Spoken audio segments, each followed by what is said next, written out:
From a young age, I've always felt overshadowed, as though perpetually following behind someone who shone brighter and was more loved. My name is Anne, the younger of two daughters, and for as long as I can recall, I've lived in the shadow of my older sister, Stacy. It always seemed that I existed in the background, with a stark difference in our parents' treatment of the two of us, which was evident and inescapable. While Stacy was chaperoned to singing competitions and exclusive events at my parents' club, I remained home, quietly consumed by my homework and solitude. Being 3 years my senior, she naturally stood out and commanded attention, as if predestined to bask in admiration, with my parents' focus entirely on her. Any mention of her talents from a teacher was an opportunity my parents seized to nurture her gifts, doing everything possible to bring out the best in her, while I felt relegated to the shadows.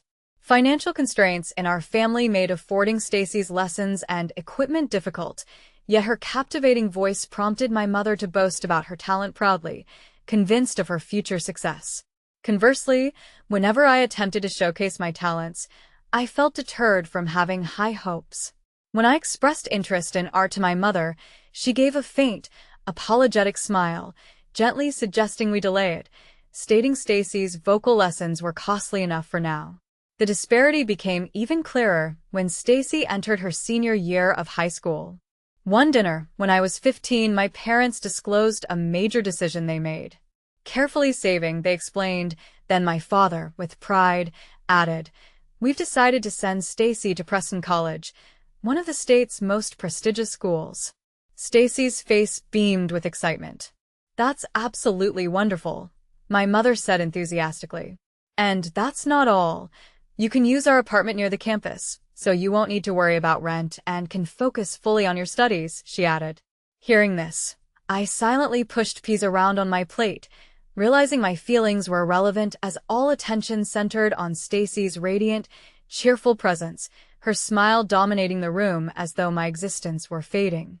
That night, as I lay in bed, I overheard Stacy eagerly discussing her dreams, her voice animated with plans and aspirations for her future. Meanwhile, I started calculating the expenses my parents were incurring for Stacy's tuition and accommodation, which included the free apartment. Calmly, I began contemplating how I could finance my own education. Gradually, I came to grips with the fact that I couldn't anticipate similar support. This reality hit me hard, yet instead of breaking down, I started strategizing my next moves. The following day, I decided to visit my grandparents' antique shop.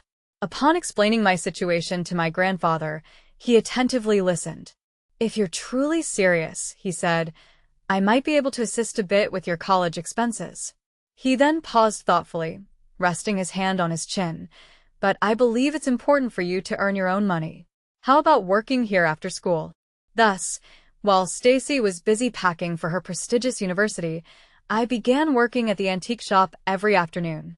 Under my grandfather's guidance, I learned the basics of business, organizing inventory, aiding in catalog creation, and interacting with customers. Meanwhile, my grandmother warmly supported my bustling days, often bringing snacks and sharing stories about the history behind the vintage items in the shop. Through these stories, I gained an appreciation for the historical value of items and gradually understood the significance of my role in the shop. When I informed my parents about my decision to fund my college education independently, they didn't seem particularly surprised. The 3 years I spent at my grandparents' antique shop turned out to be incredibly meaningful and valuable to me.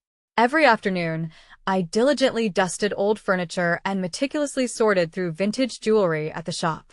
Over time, without realizing it, I developed a keen sense of efficiency and an appreciation for aesthetics. By the time I graduated from high school, I had managed to save enough money for my earnings to fund my college education. It was also thanks to my grandparents paying me a higher hourly wage than others. That seemed to be their way of showing kindness. I took immense pride in having worked hard to get this far without relying on any special assistance. My graduation celebration wasn't a flashy event, just a quiet dinner with my family, which felt like enough. I chose a local state university for college, opting for a practical business program that allowed me to make the most of my savings. This choice made me feel confident about taking the first solid step toward my future career. The tuition at the state university was affordable, and I was even able to save a little money. I continued living at home and took the bus to campus. A modest choice, but a logical one to reduce financial strain. Dad, Mom, I began one evening, summoning my courage. I'm thinking of buying a used car. It would make getting to class a little easier. Without lifting his gaze much from his smartphone, my father replied flatly, "Sorry, and we don't have the means right now." My mother quickly added, as if to smooth things over, "Isn't the bus enough? Plenty of students use it." Reflecting on all the support they had given me so far, I found myself unable to respond. Instead, I silently carried a deep sense of gratitude in my heart.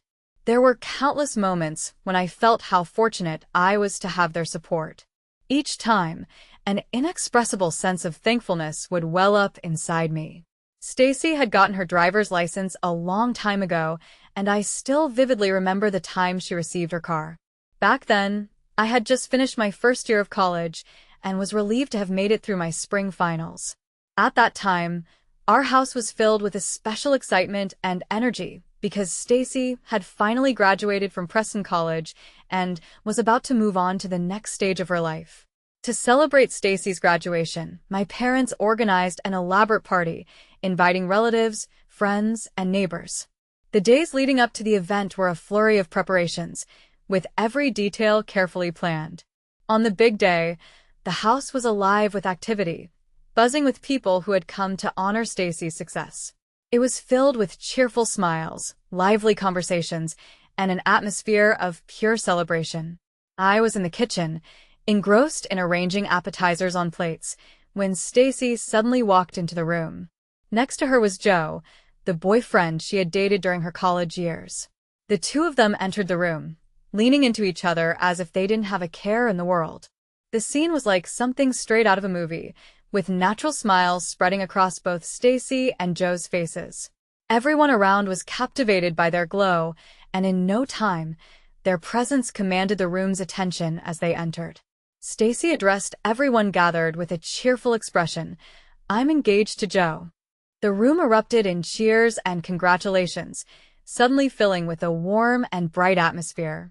Mom, overwhelmed with emotion, had tears welling up in her eyes as she looked at Stacy. Dad, on the other hand, expressed his joy by giving Stacy a hearty pat on the shoulder. The pat was so forceful that, for a moment, I worried Stacy might lose her balance. Still, in that moment, family and friends celebrated together, and a warm sense of unity filled the air. However, even in this joyous moment, an unexpected event was still waiting to unfold. The surprising moment came when Joe began to speak. He started talking in a gentle, sweet voice, and his words surprised everyone and left a lasting impression. After the wedding, we're planning to move to Connecticut. My parents run a very successful business there, and they've invited us to join them. We're set to take it over.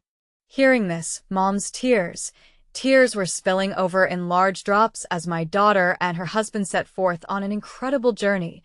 She whispered, teary-eyed. With pride, Dad bolstered his chest and confidently announced, "I always believed you'd do something remarkable." From my quiet corner, I watched the scene unfold unnoticed. No one seemed to note my achievement of completing a year with a flawless 4.0 GPA, despite balancing college and my part-time job at a local cafe. By my second college year, most of my time was diverted to helping with my sister's wedding arrangements. Yet, I persistently advanced in my studies. My parents dedicated themselves to crafting the perfect wedding for their daughter, accruing hefty loans for venue, catering, flowers, music, and every detail. Nothing was denied for Stacy and Joe. The event itself was splendid and brimming with emotion, Stacy dazzling as the day's centerpiece. Having financed my bridesmaid dress, I wore it with pride, observing my parents dance joyfully. They left no detail unchecked in orchestrating a wonderful wedding. Once Stacy and Joe relocated to Connecticut, it dawned on me that my parents would face these debts for years. That evening, while I watched TV, Mom approached, requesting that I begin covering living expenses. Bewildered by the unexpected ask, I nearly voiced the thought echoing in my mind. You gave Stacy an apartment at no charge. Dad, unusually using the recliner, shifted uneasily. The wedding debts lingered despite some newfound leeway. The news was staggering, and with a slight tremor, I spoke. I've never once asked you for anything. I've worked, paid tuition, and bussed around town. Mom halted me with a raised hand. She and Dad shared a silent exchange, the familiar look shared when deciding how to finance Stacy's interests. Eventually, I conceded, and Mom stated I'd need to provide $1,300 monthly. Arguing felt futile, so I agreed. From that point, I began monthly payments of $1,300, taking additional cafe shifts to afford it, often working between classes or late until closing. Balancing work and academics left barely any time for rest. My final college year raced by with textbooks and cafe aprons in tow. Late-night studies led swiftly to graduation day. While my peers prepared extravagant celebrations, my parents opted for a modest family dinner, inviting only my grandparents. Unlike Stacy's opulent arrangements, we savored homemade lasagna around the table. Grandma tenderly grasped my hand. Dearest, and I'm immensely proud. Graduating with honors while working part-time is an achievement. Before I could respond, Mom's phone chimed, and she lit up at her message. Interrupting, Mom exclaimed, "Speaking of achievements, Stacy just texted. Their business is booming with plans to expand to new locations." Observing my graduation dinner morphing into a celebration of Stacy's Connecticut success, Grandma and Grandpa exchanged knowing looks. Grandpa gently rested his hand on my shoulder. My college perseverance bore fruit sooner than anticipated. Less than 2 weeks post-graduation, I secured a position with Anderson Mitchell, a top city firm. The initial salary exceeded my expectations, sparking excitement for the forthcoming career. Daily life settled into routine as I concentrated on proving professional worth. Still, monthly, Mom reminded me of the expense contribution. Don't forget payment Friday. We depend on it. Thus, 3 years passed. I earned a significant promotion, tasked with a year abroad, an opportunity not only advancing career prospects, but also freeing me from living under my parents' roof. The chance thrilled me. Finally, the financial burdens lifted. Yet, one matter still weighed heavily on my mind. The situation concerning my dog Max forced me to make the difficult choice to leave him behind for the sake of my career. Although this decision was bittersweet, it was necessary. My utmost concern was ensuring Max's well-being in my absence by entrusting him to someone reliable. After considerable thought, I asked my parents to care for him, hoping it would give me peace of mind. However, they informed me that looking after Max would cost $1,300 a month, which initially shocked me.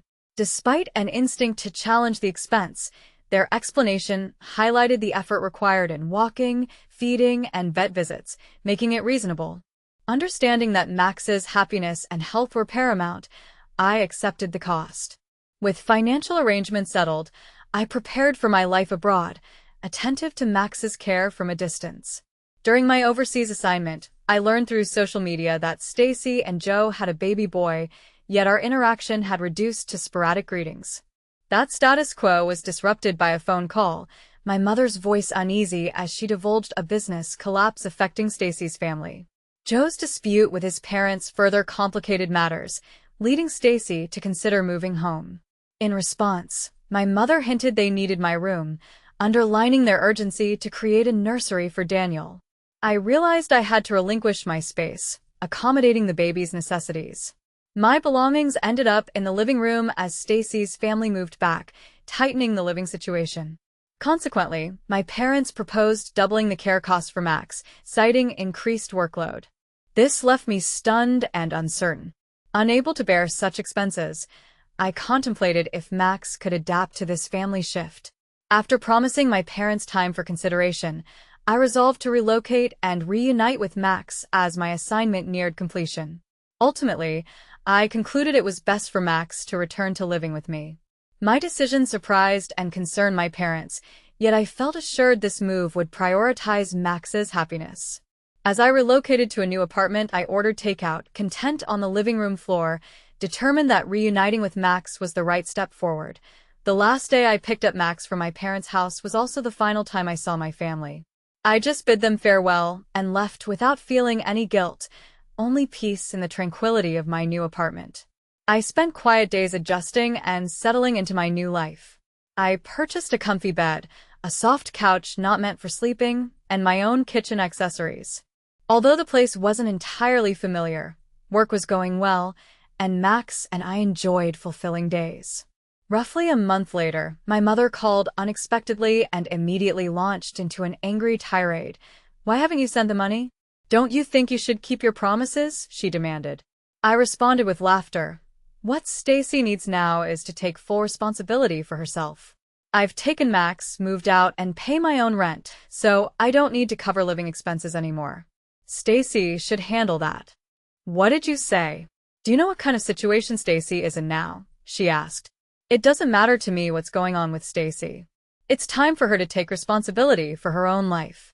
I'll be watching to see how things turn out. After I spoke, silence filled the line. I could sense the reality settling in her mind, almost hearing her gathering her thoughts. Her regular income was gone, leaving only her unemployed daughter, who had never paid a bill. Suddenly, her voice turned sweet, reminiscent of when she used to ask for favors. Can't we resolve this together? Why not come home and live with us? Wouldn't that be the fairest arrangement? I leaned back on my carefully selected couch in my own apartment. No one could complain here. Sorry, that's not happening, I said. And we're family, aren't we? Family. I could hardly believe she had the audacity to call it that. Without thinking, I cut her off. Family? You tried to give my money to Stacy without informing me, turned my room into a nursery, and left me to shoulder all the bills alone. You treated my life like an ATM and Stacy like royalty. How does that make a family? Goodbye. I hung up and immediately blocked their number. That was 6 months ago. Grandma and Grandpa keep me informed about the situation, though I never ask for details.